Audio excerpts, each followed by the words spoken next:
Starting. So basically, my story, which I believe is the same story as a lot of other women. So the fact that when we're telling our stories, they sound like big stories, but they're the stories that every other woman talks about.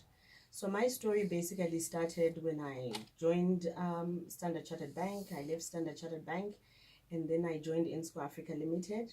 And when I got there, I joined a division that basically had all men, and I was the only female.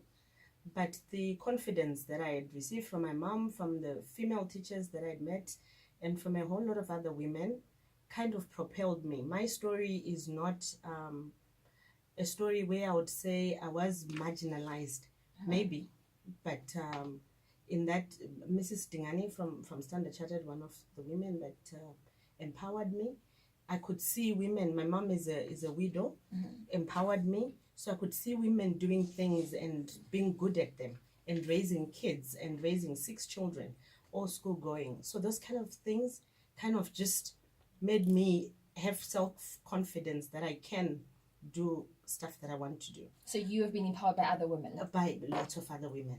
Okay, I'm glad you brought that up, because on a number of women workshops that I attend, there are a number of issues that young women bring up to say, you know what, these women that are in powerful positions are not helping us move forward. What are your comments to that? I think it depends. In some cases, yes, women do want to be, and I'll say not just women, but men also. Men also do not pull other men. Neither do women. So it's a human being issue rather than a woman's issue. So I actually don't believe in the yes, women pull each other down and everything. Pull down syndrome, they call it. I don't believe that. I actually think human beings do that. Naturally, human beings want to fight and move forward, and it's about success. So if you're looking at a men's organization where they're just men, the same stories do happen. So yes, there are human beings like that, but I will not specifically say there are women like that.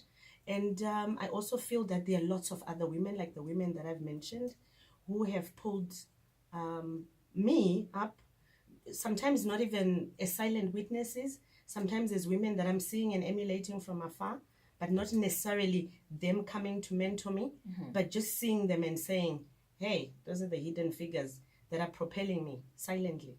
Okay, that's the interesting perspective you brought in the conversation, that, you know, it's not a gender issue sometimes, it's just a human being issue. Valetta, let's move on to you. How has been your journey as a woman climbing up the ladder? So, to be quite honest, Mona Lisa, I think the stories are the same. I think for me, it was a situation where I fundamentally believe that opportunity must meet preparation. So I think that there's a part that you have to play. I find that sometimes as women, we sometimes don't take as much risks in the workplace to try new things. So for me, it really was a journey where I tried new things. If I saw an opportunity and people say, you know, and I got feedback that says, you know, we think that you may be good at this, I went and I tried it. And for me, that's the journey that, you know, that's how I moved through the ranks within Barclays. I tried new things. I've worked in several different departments.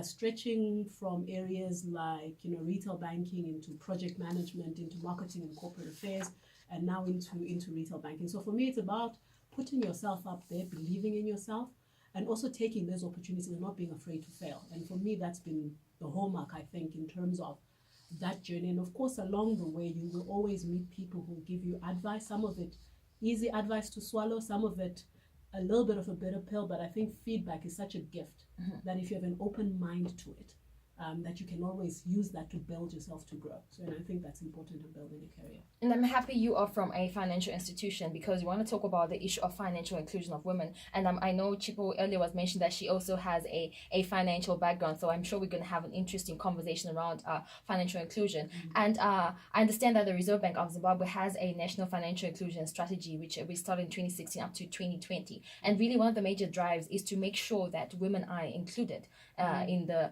financial space, in the formal space. And one of the pointers, the strategies that they put in, they say banks and financial institutions also have to play a part to make sure that women are empowered financially. What role as Barclays Bank are you playing to ensure that women are empowered financially?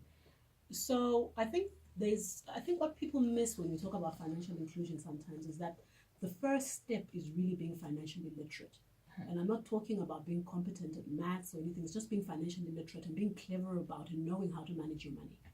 And that's the first step. So we spend a lot of time with young people as Barclays, working on them, just helping them to understand and grow in their own financial literacy, knowing how to handle money before they handle a lot of money. And I think that's the first most important step.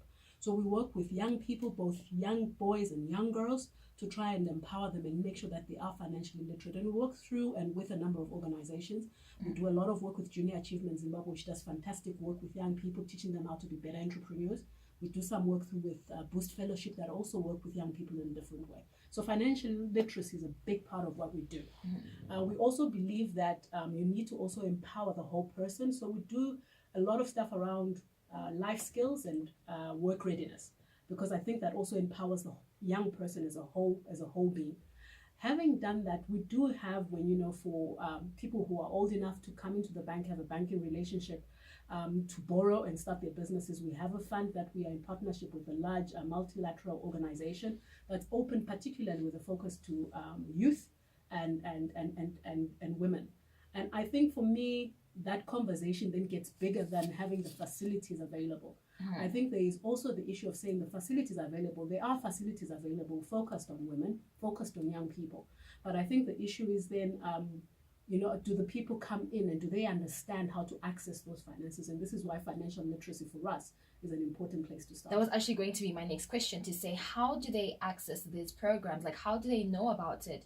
Because when we talk about marginalizations, we're talking about people that are probably in the informal sector, as we know, that is currently running the economy. And most of us are women. Most of the people that are involved in the informal business are women. They're vendors. They do so many things. So how do they get access to these services that your bank or maybe various financial institutions are providing?